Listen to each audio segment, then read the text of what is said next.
Kia ora. It's New Zealand Sign Language Week, and this is the news. Opposition parties are furious at the government's decision to back away from any changes to our voting system. The Justice Minister says she won't be acting on the recommendations to change MMP before the next election, while the Prime Minister says it won't be happening at all. Labour's David Shearer says his party would put the recommendations to Parliament.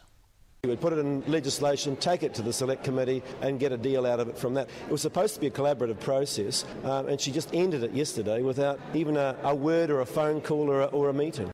The Justice Minister says there's no point wasting more taxpayer money on reviewing MMP. Judith Collins says she has better things to do than act as the Parliament's nanny to ensure all the parties can come to an agreement.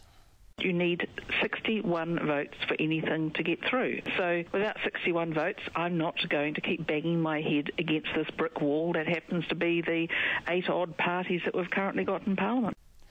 And the America's Cup will go ahead. The announcement was made today at a news conference in San Francisco.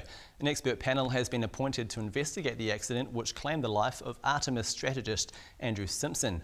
It will also consider how the Cup, which starts in 7 weeks, will be run.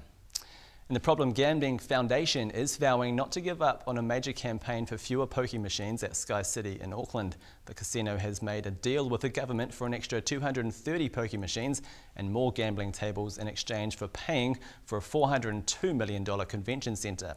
National Manager Tony Milne has given a submission on the Auckland Council's policy on pub and club pokie machines. He says 75% of people asked say there are too many machines in Auckland. And the government home installation subsidy scheme looks set to survive this week's budget in some shape or form. National and the Greens have been in lengthy negotiations over the continuation of the $347 million four-year scheme launched back in 2009. Housing Minister Nick Smith is sending a heavy hint the program will be continued. The previous government had a shameful record on the quality of both state houses and others, and watch this space, there'll be even more action in that budget which is announced on Thursday. In international news, changes on the cards for major clothing retailers in Europe following the collapse of a factory in Bangladesh where over 1,100 people died last month. Leading retailers including H&M, Tesco and Primark have agreed to sign a legally binding plan that will help them fund fire safety and building improvements in Bangladesh factories.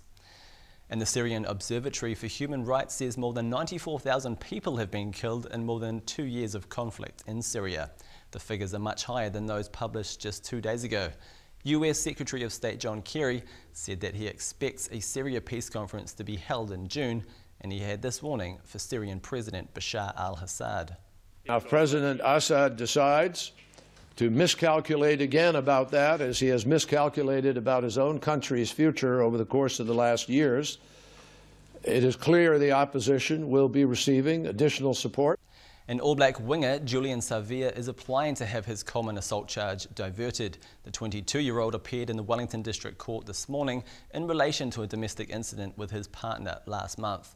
His lawyer has applied to deal with the incident in an out-of-court way, with Savea to attend a course and for the assault charges to be dropped. He'll appear back in court on the 12th of June. And it's something of a movie plot, but 5 prisoners have made a daring escape from a Swiss jail, and it only took 5 minutes. Investigators say the men escaped with the help of outsiders who threw a bag containing a gun and pliers over the prison wall.